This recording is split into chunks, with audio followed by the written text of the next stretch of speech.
Hi, I'm here at the Chief Theater on the set of You're a Good Man, Charlie Brown, 2010. I'm really proud of this set, the scene design, and every aspect of the show, and before we strike, I just wanted to preserve some of it on video so that we could use it later for educational purposes or just to show people who are interested. And what we came up with is not actually what ended up on stage. It was a much simpler version where we had a bandstand in the back and the orchestra was on stage, and then the set pieces would very traditionally, in the style of You're a Good Man, Charlie Brown, roll on, and they would be oversized couches and the doctor's in booth and the doghouse and things like that. But we did a concert in December where we sort of used that idea and realized that, we'd much rather do a bigger show this time because we have really a great cast, and we're doing it for a special every 5 years event, which is the Cherokee All School Reunion. So we wanted to kind of go big rather than minimalist, so that's what we did, and it turned out to be a really great show. This is essentially what the audience saw, with the exception of the scrim, which was center stage and lit so that the actors who played the Charlie Brown characters that were painted on the scrim delivered their lines from that to begin with.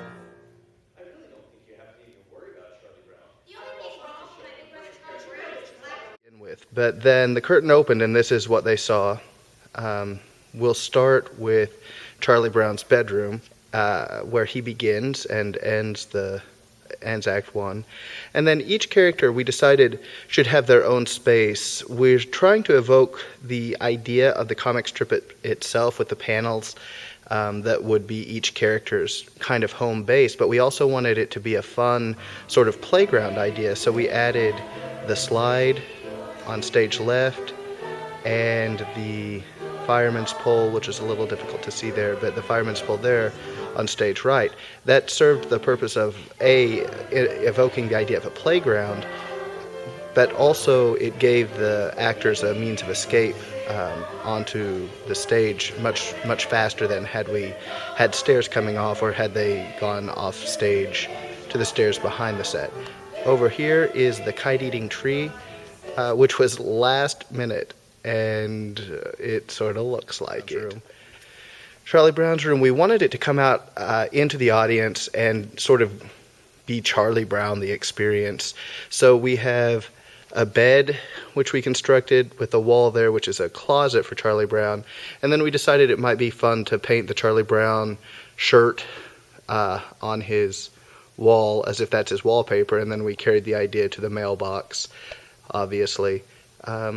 In many productions, you go oversized and make things bigger, and I think it's actually what the script calls for. But we decided that that kind of limited us in certain ways, and we could have a little bit more fun if we would go basically regular scale, not on everything, but on most things. There, Garrett had a great idea of putting a to-do list in his room where he could mark off as the show went on what he had accomplished that day as Charlie Brown. So that's the outside of Charlie Brown's room, and I'll take you in. As you can see, we painted the stage, we splatter painted the stage to make it more fun with our color palette. Garrett and I did that one night, and it was it was at the end of the process, and we had been stressed out and had kind of had an argument about some stuff, because that happens occasionally when you're doing stuff like this. And then we both stayed after everyone left and spatter painted, and it was kind of a good stress-relieving moment. We decided that Charlie Brown was probably a music theater fan, so we used some posters that we used for the concert in December that I painted back in November and December. There is a false floor there, and this is the bookcase actually from my office that we repainted and repurposed to make kind of a headboard with some storybooks. There's this Charlie Brown Valentine sack that was empty, and his script, just in case he needed it, apparently. There's the dog bowl, the bird seed that we used. He had another dog bowl in here, I think at one point, I don't know, but the point is we sort of just kept the props where they needed to be. His kazoo, for example, with a note that says kazoo, in case there was a question. We originally wanted him to appear mechanically to rise out of the bed, thus the giant hole in the bed. But that became problematic. So instead, because, you know, it was last minute and we needed something to happen quickly, so instead Garrett built this slide using dry erase board, and he actually just pushed himself up so that it looked like it was a mechanical lift pushing him up into bed during his opening monologue. And then at the end of Act 2, after book report, he slid down. This is, he just did the sound effect manually, his alarm clock.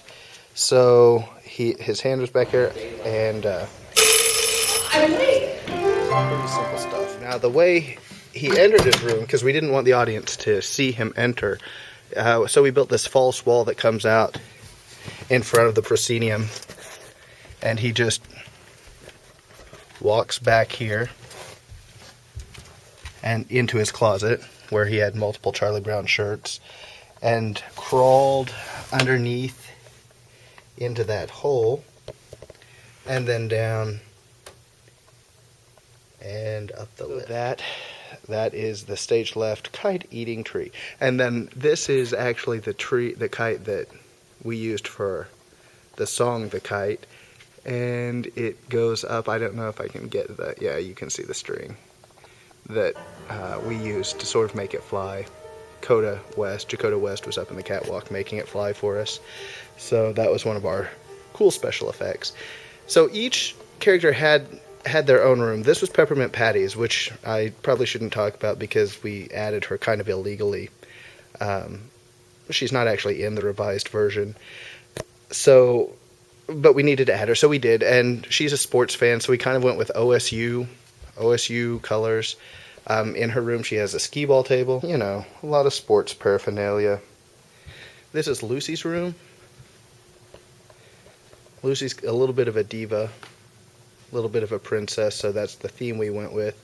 We decided that each of the rooms would be predominantly the complementary color of the character, and then the trim work would be the color of the character's costume, so that they would sort of fit into their room in the same way that the trim work does. So we decided that her complementary color was pink. We had a very strict color palette that we didn't vary from. We just had our colors and stuck with them. And then we have some family pictures. Schroeder Van Pelt, I guess she's going to marry Schroeder and make him change his name.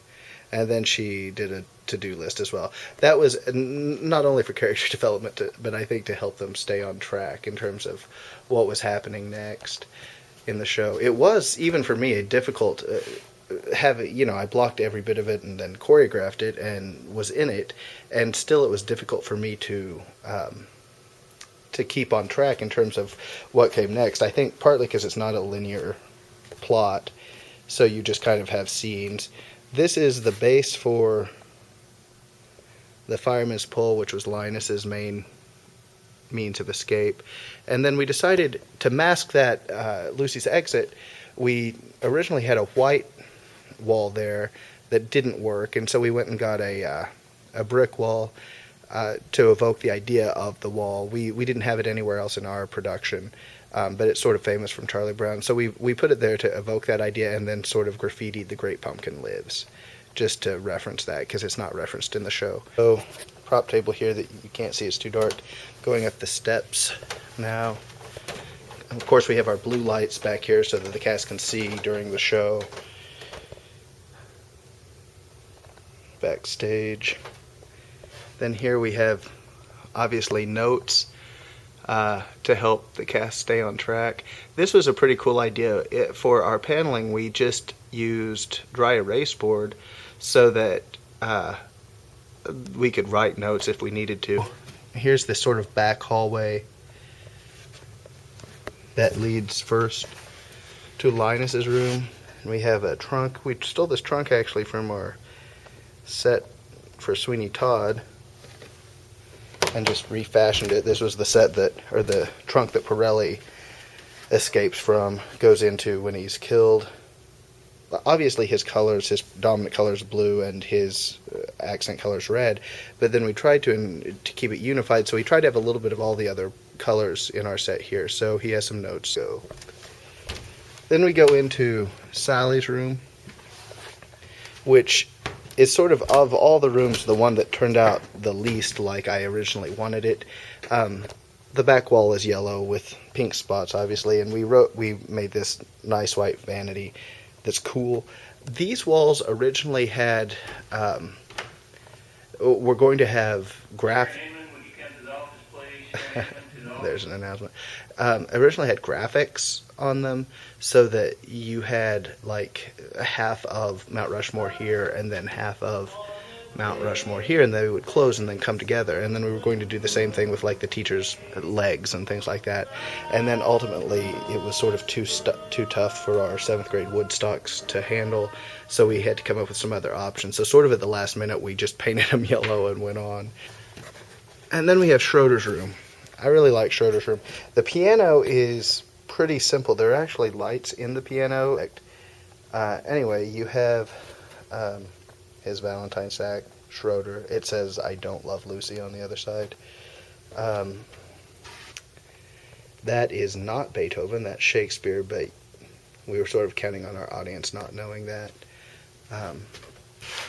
There's the Warhol Beethovens, which are funny because you can tell like I started with the yellow and worked my way around, and then by the time I got to the green he doesn't even look human anymore because I was tired. Here is Schroeder's list of what happens during the show, and you can see this from Backstage, and it proved pretty handy for me because I was always scrambling wondering what was next, and I could just come over here and look up. It's completely unprofessional, but it got us through the show. So, and it kept me going where I needed to go, because by the time the show got here I really had no idea what was happening. And then Schroeder has this great slide. People always ask me if it's safe, and it is safe. And what you'll notice is it's not particularly exciting. It's pretty slow, actually. So that's the slide. So these doors open to reveal, it'll be really dark in there, to reveal Snoopy's doghouse. I won't open it all the way, but Snoopy's doghouse rolls out. This door isn't always open, but you can't see them. My tap shoes are in there and stuff for supper time. Anyway, those steps go up to the roof, and this door is closed for the first, and then we open it for supper time. The idea really originally was that the whole thing would open up and be this sort of Las Vegas light show thing, but then we obviously gave that up, but it was still pretty effective. Anyway, and this is the place. There's some scoop lights back there which let us walk off into the sunset, sort of. So again, I'm awfully proud of this production and this set and the kids and everybody who was involved in it. It was a lot of fun.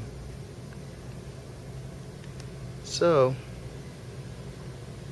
until next time.